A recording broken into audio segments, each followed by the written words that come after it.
Sir ಹೇಳಿ. Sir ಇದು ಬಜಾಜ್ ಆಟೋನ ಇದು? ಹಾಂ ಸರ್. ಬಜಾಜ್ ಅದು ರಿಕ್ಷಾ? ಹಾಂ ಸರ್. ಬಜಾಜ್ ಮ್ಯಾಕ್ಸಿಮನ್? ಹೌದು ಸರ್, ಬಜಾಜ್ ಮ್ಯಾಕ್ಸಿಮ ಕ್ಲಾಸ್ ಸಿ. ಮಾಡಲ್ ಎಷ್ಟು ಗಾಡಿ ಇದು? ಸರ್ 2019 ಅದು. 19 ಮಾಡಲು? ಹಾಂ ಸರ್, 2019 ಸೆಕೆಂಡ್ ಓನರ್ ಸರ್ ಅದು. ಡಾಕ್ಯುಮೆಂಟ್ಸ್ ಎಲ್ಲ ಗಾಡಿ? ಹಾಂ ಸರ್, ಡಾಕ್ಯುಮೆಂಟ್ಸ್ ಎಲ್ಲ ಒಂದು 3-4 ತಿಂಗಳಾಗಿ ಸರ್ ರನ್ನಿಂಗ್ ಆಗಿ. ಗಾಡಿ ರನ್ನಿಂಗ್ ಎಷ್ಟಾಗಿದೆ? ಸರ್ ಗಾಡಿ ರನ್ನಿಂಗ್ ಒಂದು 50 ಚಿಲ್ಲರೆ ಆಗಿದೆ ಸರ್. 50 ಚಿಲ್ಲರೆ ಐತೆ. ಹಾಂ sir. Tyre condition? Tyre sir 3 ಹೊಸ ಹಾಕ್ಸಿದ್ದೀವಿ. ಹ್ಞೂ. ಸ್ಟೆಪ್ನಿ ಒಂದು ಹಳೇದಿದೆ. ಗಾಡಿ ಇದೈತಲ್ಲ, ಬ್ಯಾಟ್ರಿ ಹೊಸದು ಹಾಕ್ಸಿದ್ದೀವಿ. ಲೋನ್ ಇದೆ ಗಾಡಿ ಮೇಲೆ? ಗಾಡಿ ಮೇಲೆ ಲೋನ್ ಏನೂ ಇಲ್ಲ ಸರ್. ಲೋನ್ ಯಾವುದಿಲ್ಲ? ಇಲ್ಲ ಸರ್. ಎಷ್ಟು ಕೊಡ್ತಾರೆ ಮೈಲೇಜ್ ಗಾಡಿ ಇದು?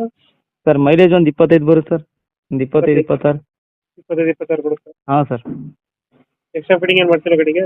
ಎಕ್ಸ್ಟ್ರಾ ಫಿಟ್ಟಿಂಗ್ ಅಂದರೆ ಸರ್ ಸಿಸ್ಟಮ್ ಹಾಕ್ಸಿದ್ದೀವಿ ಸರ್. ಅದು ಸಿಸ್ಟಮ್ ಬೇಕಂದ್ರೆ ಐತಲ್ಲ ಒಂದು ರೇಟ್ ಹೇಳ್ತೀನಿ.